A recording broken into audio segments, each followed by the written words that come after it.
আসসালামু আলাইকুম। বিটকয়েনের technical analysis করছি H4 time frame trading view চার্টে। আজকে এই মুহূর্তে প্রাইস রেজিস্ট্যান্স জোনে অবস্থান করছে। এটি একটি রেজিস্ট্যান্স জোন।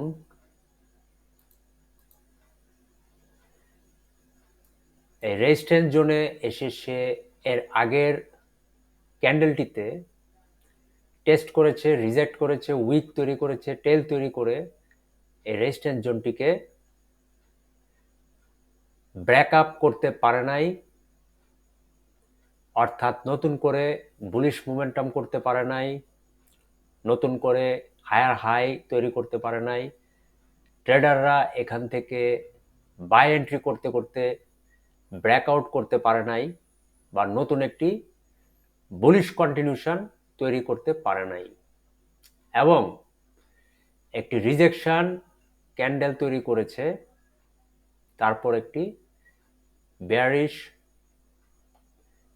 মোমেন্টাম তৈরি করেছে। অর্থাৎ প্রাইস যখনই এই রেজিস্ট্যান্স জোনটিতে বুলিশ মোমেন্টাম করার জন্য চেষ্টা করেছিল, ট্রেডাররা বাই এন্ট্রি করতে শুরু করেছিল, তখন বায়াররা তাদের ট্রেডগুলোকে ক্লোজ করেছে এবং সেলাররা এখান থেকে নতুন করে সেল এন্ট্রি করতে শুরু করেছিল। ফলে আগের ক্যান্ডেলটিতে একটি উইক রিজেকশন তৈরি হওয়ার পর একটি বেয়ারিশ মোমেন্টাম ক্যান্ডেল তৈরি হয়েছে। অর্থাৎ এই রেজিস্ট্যান্স জোনটিকে সে পরিষ্কারভাবে রিজেক্ট করেছে। সেই কারণে ট্রেডাররা বর্তমান যে রানিং ক্যান্ডেলটি সেটিতেও সেল এন্ট্রি করছে। ফলে এখানেও দেখা যাচ্ছে একটি টেইল বা রিজেকশন ক্যান্ডেল তৈরি হওয়ার পথে একটি উইক দেখা যাচ্ছে, টেল দেখা যাচ্ছে, এবং ট্রেডাররা এখান থেকে বাই এন্ট্রি করে এই রেজিস্ট্যান্স জোনটিকে ব্রেকআপ করার জন্য বর্তমান ক্যান্ডেলটিতে আবারও চেষ্টা করছে। বাট বায়ারদের তুলনায় সেলাররা এখানে বেশি পরিমাণ সেল এন্ট্রি করার চেষ্টা করছে।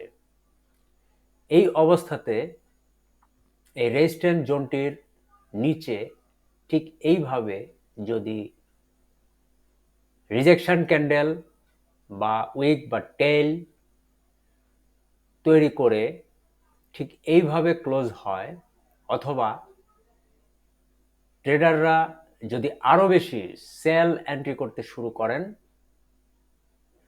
তাহলে আশা করা যায় বর্তমান ক্যান্ডেলটিতে নতুন করে এই রেজিস্ট্যান্স জোনটি ব্রেকআপ হওয়ার সম্ভাবনা নাই।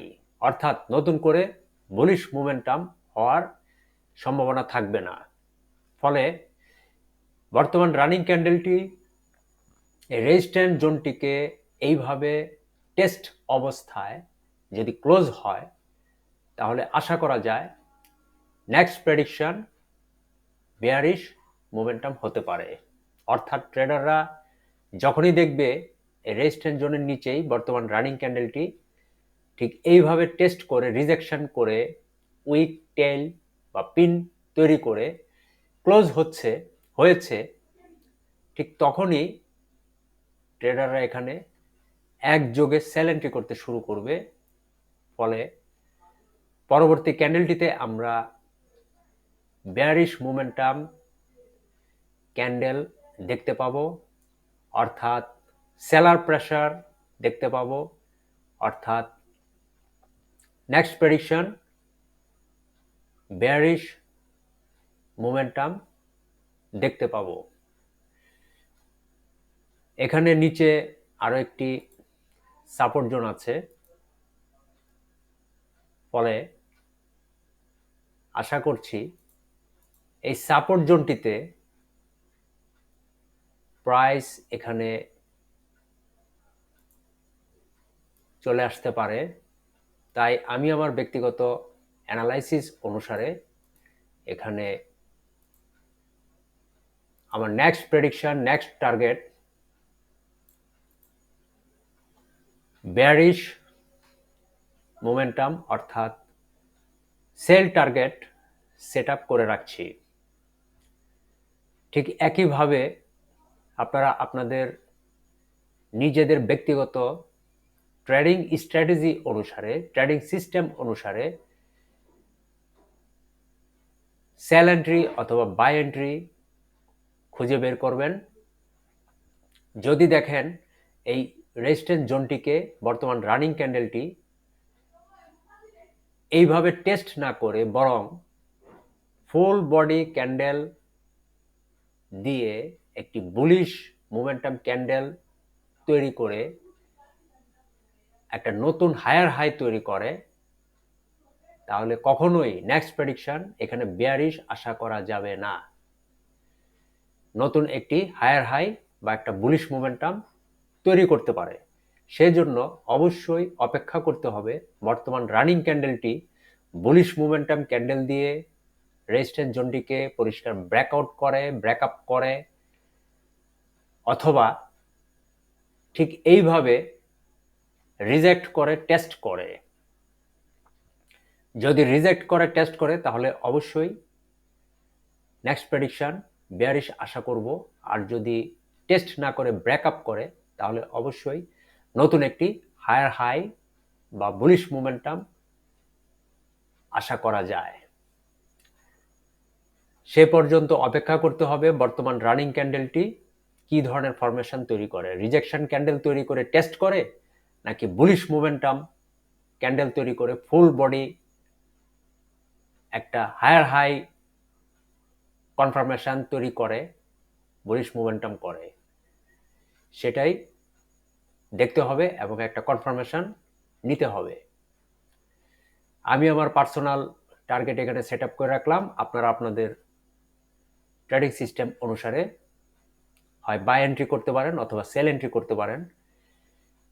কারণ ফরেক্স ব্যবসা যেহেতু সবসময় ঘূর্ণায়মান, কখনো সে বিভিন্ন সাপোর্ট বা রেজিস্ট্যান্স জোনকে ফুল বডি ক্যান্ডেল দিয়ে ব্রেকআউট করছে অথবা কখনো টেস্ট করছে।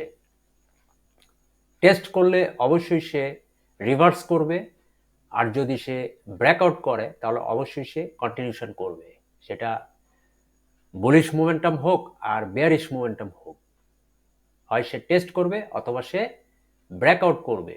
বিষয়গুলো সবসময় মাথায় রাখতে হবে। এগুলোই স্মার্ট মানি কনসেপ্টের এক একটি রুলস। আমি আমার প্রত্যেকটি ভিডিওতে ছোট ছোট একটু একটু করে আলোচনা করে যাচ্ছি। প্রত্যেকটি ভিডিওতেই দেখবেন একটি করে নতুন রুলস বা ছোট কিছু টিপস বলে যাচ্ছি। তাই প্রত্যেকটি ভিডিও দেখবেন এবং প্রিভিয়াস যতগুলো ভিডিও আপলোড করেছি প্রত্যেকটি ভিডিওতে একটু একটু করে স্টাডি করলেই আস্তে আস্তে বিষয়গুলো, ভিতরে সূক্ষ্ম যে কৌশলগুলো, সেগুলো পরিষ্কার বুঝতে পারবেন, ধরতে পারবেন। কিভাবে স্মার্ট মানি নেক্সট প্রেডিকশন বুলিশ অথবা বেয়ারিশ টার্গেট নিয়ে তারা এন্ট্রি করে এবং প্রফিট করে, সেই বিষয়গুলো আমরা অনেকেই জানি না। কারণ জানার জন্য প্রচুর স্টাডি করতে হয়, প্রচুর লেখাপড়া করতে হয়, প্রচুর ধৈর্য, সময় এবং ডিসিপ্লিন হয়ে অ্যানালাইসিস করতে হয়। আমরা সেগুলো করি না। ফলে আমরা এই ফরেক্স মার্কেটে এসে উল্টাপাল্টা ট্রেড করি আর লস করতে করতে মার্কেট থেকে একসময় বের হয়ে যাই। সেজন্য প্রত্যেকটি ভিডিও ভালোভাবে মনোযোগ সহকারে দেখতে হবে এবং সেখান থেকে সূক্ষ্ম কলাকৌশল বিষয়গুলো মনোযোগ সহকারে ধৈর্যের সাথে স্টাডি করে করে আস্তে আস্তে আয়ত্ত করতে হবে। এভাবেই সামনের দিকে এগিয়ে যাওয়া। ধন্যবাদ সবাইকে।